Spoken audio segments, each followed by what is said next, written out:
From Interior Alaska's most trusted news source, this is the Fbx Evening News. Good evening and thank you for joining us. Our top story this evening, Fairbanks police are still investigating an early morning shooting that sent 2 to the hospital in critical condition on Tuesday. According to police, little can be revealed at this time regarding the circumstances surrounding the shootout. However, they did confirm both alleged suspects in the case were young males and the possible motive could be drug-related. Police say multiple rounds were fired inside the hotel, part of the Wedgewood Manor M building. Multiple stray rounds even went into adjacent rooms that was vacant at the time. One of the alleged suspects was shot multiple times, but both are expected to make a full recovery. Police say they are working closely with the district attorney's office toward a possible grand jury. It was a shooting that occurred inside an apartment complex. 2 people were shot. It's lucky nobody got killed. One of the individuals was shot multiple times. So in this case, we were able to contact everybody involved within a relatively short period of time. We were able to collect all of the guns that were used are in our possession. Fairbanks police don't respond to Wedgewood that often. However, it's a large apartment complex. Thousands of people live there. Management has worked closely with Fairbanks police on this, and they continue to do so. This appears to be an isolated incident that occurred in the hotel part of Wedgewood and shouldn't affect anybody in the whole complex. New details in the case of a North Pole man accused of trying to murder his ex-girlfriend. 24-year-old Trevor Shane McCumbee is charged with attempted murder along with several other felony charges in the case. According to court documents, the victim was on the phone with her mother when the alleged attack occurred because she feared the defendant had broken into her home. She told her mother to call the police. Court records say that McCumbee allegedly began wailing on her face with his fists and began kicking her when she fell on the ground. He then allegedly stepped on her neck and threw her against a door frame, causing damage to it. When McCumbee left, he reportedly took the victim's phone and told her she wouldn't need it because she was going to, quote, die here. Trial in the case is scheduled for mid-May. A woman was hurt in a one-vehicle accident in West Fairbanks Tuesday evening.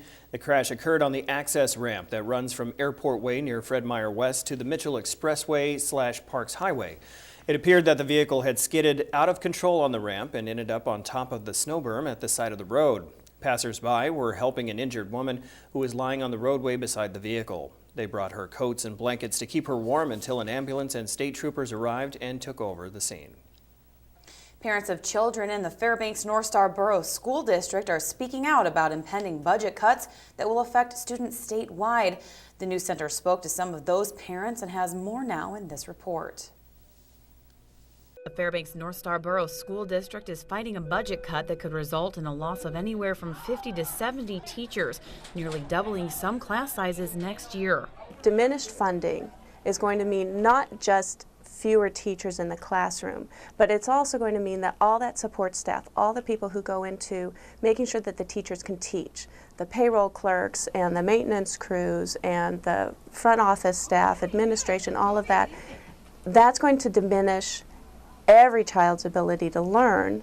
Parents say the funding secures the future of Alaska and if not done, sends the wrong message. We don't fully fund education. We are essentially telling our kids not only you're not worth the money, you're not worth the investment, but then we're telling ourselves neither are we. So it comes down to just, do we want to invest in them now so that they're best capable of taking over later? The district is fighting to get an increase in the base student allocation. Officials say they need roughly $250 to $300 raised to keep cuts from going into effect next year. Parents say there is a central place for everyone to find information. There is a movement, and it's greatalaskaschools.org, and it is a website that really just kind of dumbs it down for all of us who don't really understand what's going on as far as House and Senate and legislators and all that kind of stuff. So there's clicks and websites that are positions on the website that tell us who's your legislator, what you can do, what their email address, and every day they give new posts about what's being talked about. At the end of the day, the parents say they feel it's their turn to stand up in a battle that their students' teachers have been fighting at length. I have a feeling that a lot of teachers are tired because they have really been hit in the fight and have been standing together in their union and working really hard with legislators, and they've been doing this fight for a long time. And I feel like because they're a little bit tired, we need to kind of step up, and we need our voices to be heard because they've been hitting this fight for a while and have seen this coming, and now it's our turn. Stephanie Woodard, News Center 11. And when we come back, an aviation unit based at Fort Wainwright is gearing up for a deployment to Afghanistan. Also, Mike Schultz joins us live again from the ice park. Don't miss out on all that action. Coming up next. Welcome back to the Fbx Evening News. The parties behind a major liquefied natural gas project in Alaska hope to file an export license application later this year. Bill McMahon Jr. of ExxonMobil told the Senate Finance Committee yesterday a license would need to be in hand for the parties to make a final investment decision. The time frame for such a decision is currently around 2018 or 19. Lawmakers are considering legislation aimed at moving the mega project into preliminary engineering and design phase, and the state is mulling an equity stake. McMahon said the first thing to decide is the diameter of the pipeline. That diameter would just determine how big of a corridor do we need? What kind of impact will we have on the environment as we're building this pipeline across the state? What kind of compressors and other equipment are we going to use to treat the gas and to liquefy the gas? What kind of air emissions and water emissions would those pieces of equipment have? Where are we going to put our marine terminal? That's just an example of some of the things that we need to do to be able to file our permits. Officials with the housing company on Fort Wainwright, Alaska say military families will now receive more new homes in 2014. According to a release, over 300 families on the Army post are now living in a new or renovated home. This comes after the partnership with North Haven began in 2009. In 2013, North Haven was able to complete 68 homes in the Northern Lights neighborhood and 16 new units at Fort Greeley. Over the course of 2014, Northern Lights will enter Phase 3, demolishing 16 existing units and continuing construction on another 36 units. The 152 Aviation Regiment at Fort Wainwright is preparing for a 9-month deployment to Afghanistan, and today they officially said goodbye during a deployment ceremony. News Center 11's Tyson Paris-Hansen has more in this week's military report. The national color was authorized. The organizational color. This could be one of the last deployments to Afghanistan because the Pentagon may withdraw all troops by the end of the year. But the battalion commander for 152 Aviation Regiment says this possibility makes their job more important. There becomes less and less space for our soldiers to operate in, and aviation becomes more and more critical. So the ground forces rely extensively on Army aviation. The Aviation Regiment specializes in medevacing soldiers, moving leaders, and supplies around the battlefield. About 400 troops from the regiment will deploy, and many have already had experience overseas. As you get up senior in the Army, you're more prepared for pretty much anything that comes along. My focus, my target audience is those junior soldiers within my battalion's formation and getting those soldiers everything they need. Looking ahead to 9 months, one junior soldier shared his outlook. This will be his first deployment. Looking forward for the experience. I'm a writer, I like to write, so I'm looking forward to that. Obviously supporting my brothers in the Army, the ground forces. So. The regiment, also known as the Flying Dragons, will bring about 35 helicopters to support Army units in southern and western Afghanistan. Tyson Paris-Hansen, News Center 11. The Military Report is brought to you by Stanley Nissan. Innovation for all. All right, Daryl. Well, it's definitely getting a little chilly out there. With the sun going down, sure. Yeah, Mike Schultz is out there at the ice park, so let's check in with him. Mike. Hey guys, one thing about Ice Park, Alaska is that it could not exist without volunteers. Everybody is a volunteer except for one paid position. That's what makes it so amazing. And speaking of volunteers, I'm surrounded tonight by some volunteers. This gentleman is Gerhard. You're from the southwestern part of Germany? Yeah, that's right. And how long have you been here? Well, we've been here since summer and we are going to stay till the end of April, so a whole year it will be. All right. And these folks are from Australia, from the Queensland area. Whereabouts is that in Australia? About halfway up the east coast, on the Gold Coast. We come from the warm part, and yeah, we've come to see what it's like in the cold part. Well, this is Gail, and this is Gail, and what made you decide to come back to be a volunteer here? I just wanted the experience and the adventure of something different that we don't see at all in Australia. This is definitely different. Oh, by all means. Have you had a chance to see the Northern Lights yet? Not yet, but that's what we hope to see. Oh, yeah. Yes. Well, they've been pretty active lately. Hopefully we'll have them out for you. But as far as you guys becoming volunteers, what exactly is your job here? I'm in the kitchen, just helping in the kitchen. Okay. And I'm in the lighting department, and Gerhard is my boss, so I do as I'm told. Like at home. Well, you told me before you were in construction before. You still are, right? Yeah, that's correct. Yeah, we're in a road crushing industry where we make big rocks into small rocks and put them on the road. And Gerhard, what more do you have to do before you guys leave? Well, we want to travel through Canada. We are going by car till New York, and so we are going just sightseeing.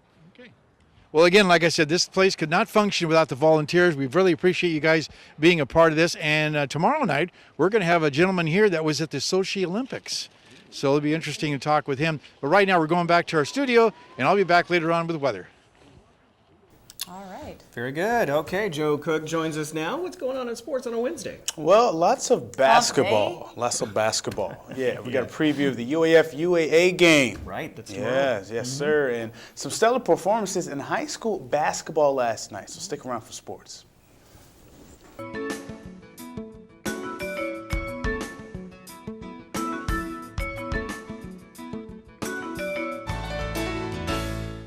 Welcome back, Interior Alaska. Time to get you over the hump with some sports. Tonight is the night. This is the moment. The song lyric from Macklemore and Ryan Lewis's Can't Hold Us will be the theme on Thursday night when UAF takes on UAA at the Patty Center. It will be Pat the Patty night, and this has the makings of a classic. The winner of this game will clinch third place in the GNAC. It will be senior night for UAF as 6 seniors will have their final home game at the Patty, where the Nooks are 10-2 this year.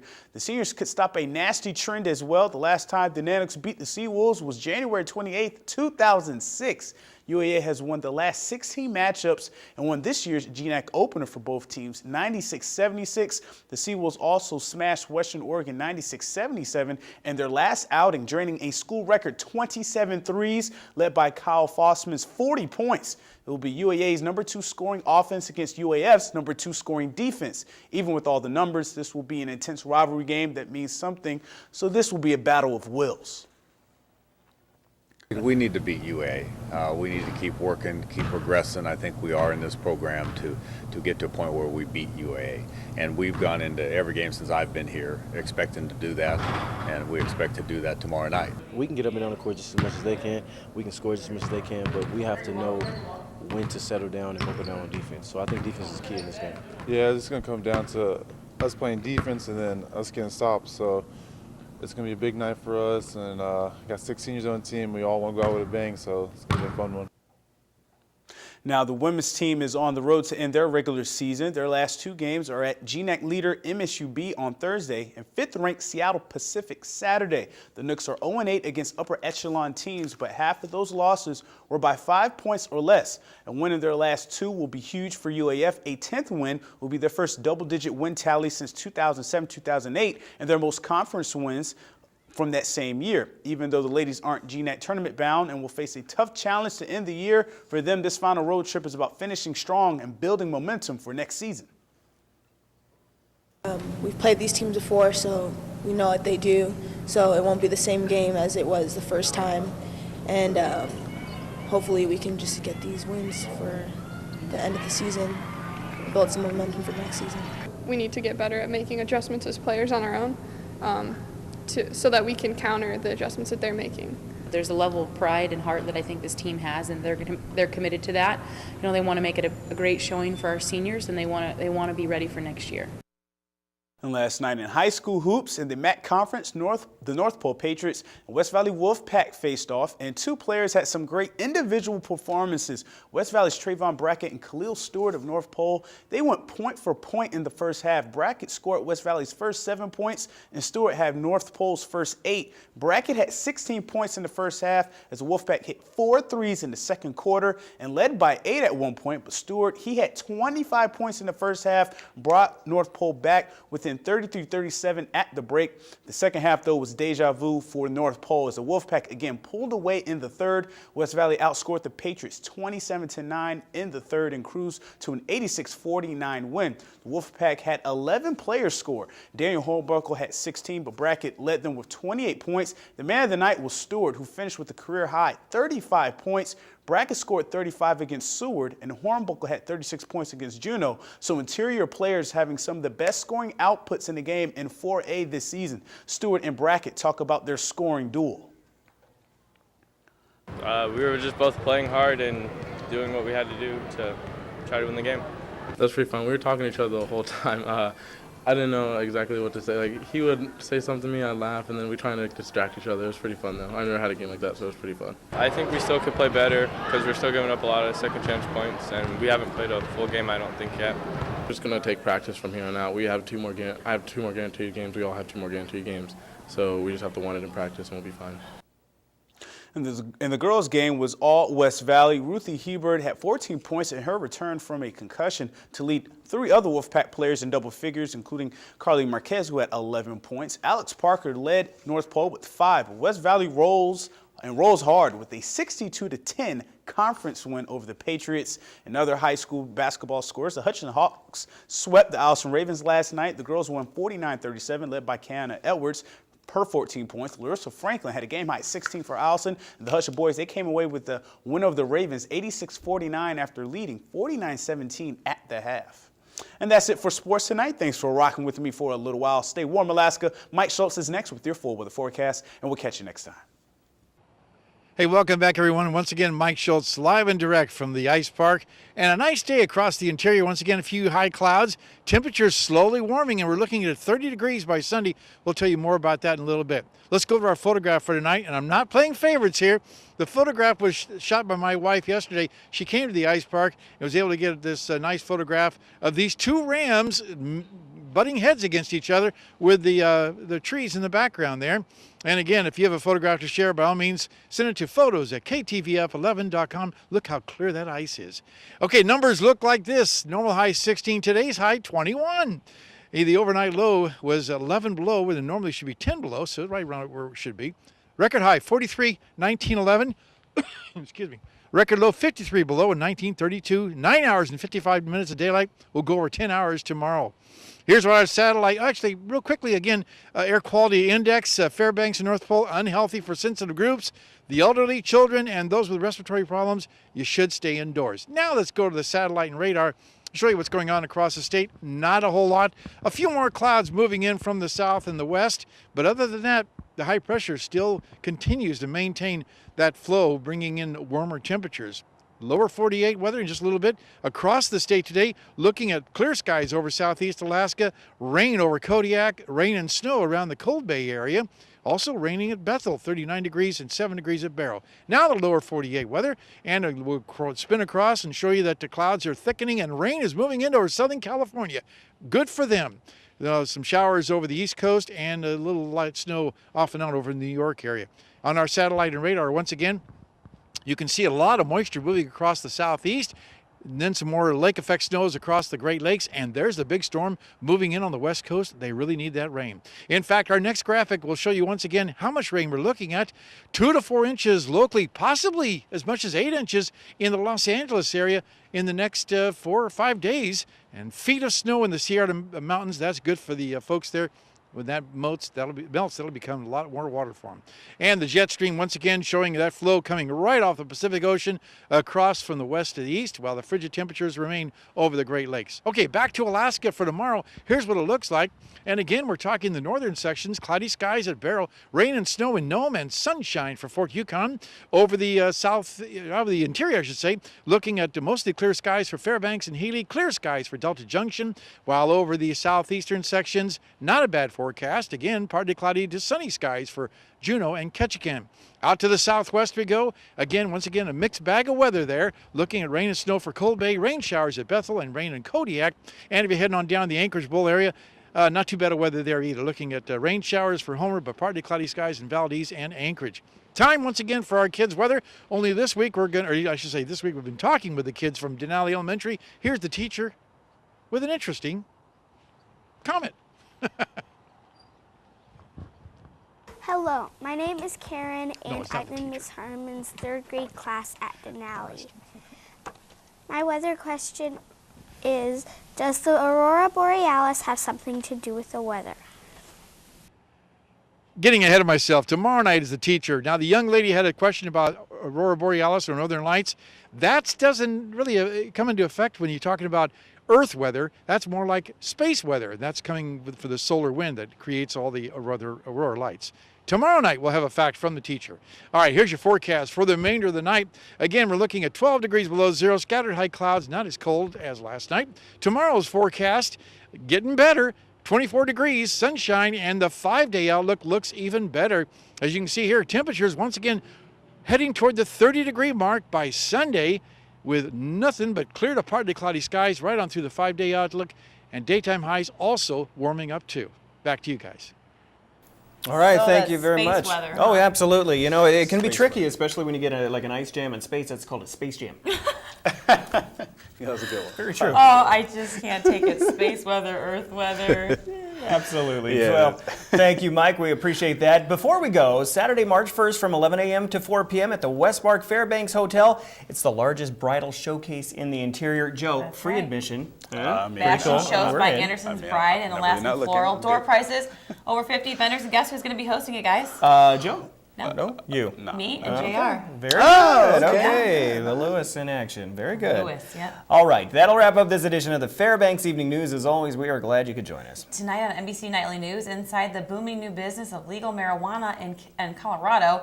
Stick around because that's coming up next with Brian Williams. You can join us here 6 days a week at 6 and 11 or online anytime at webcenter11.com. From all of us here at the News Center, we hope you have a great night. And from Mike over in the Space Center. That's right, in the Space Jam. All right. Space. Have a good night.